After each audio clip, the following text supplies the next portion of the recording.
பெலிஸ்த பெண்ணாக இருக்கிறீங்களா? புறப்படுகிற அனுபவம் இருக்கிறதா? தாய் வீட்டை விட்டு புறப்படுகிற அனுபவமே இருக்காது நிறைய பேருக்கு. இன்னைக்கு சந்தர்ப்பவாத உலகத்தில் வாழ்ந்து கொண்டிருக்கிறோம்.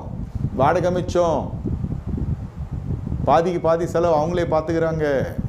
எல்லாத்தையும் மருத்துவமனையில் அழுதுருவேன். சுகவீனத்தை இதுக்கு நியாய தீர்ப்பாக வந்துடும். பூமியிலே இது நடக்கும்.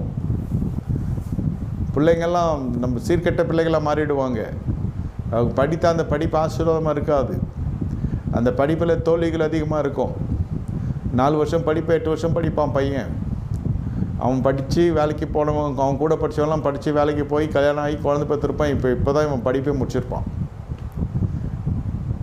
ஆமாம், யார் ஜெபம் பண்ணாலும் இதெல்லாம் திருந்தாது, இதெல்லாம் விளங்காது. ஏன் சொல்கிறேன்னாக்கா, இது நிவர்த்தி செய்ய வேண்டியது மனம் திரும்புதல் பேரில் அந்த வாதம் நிற்கும். இது ஒரு வாத கிறிஸ்துவ குடும்பங்களுக்குள்ளே, ஆவிக்குரிய குடும்பங்களுக்குள்ளே பிள்ளைகளோட படிப்பு ஆசீர்வதிக்கப்படுகிறதில்லை. ஏன்?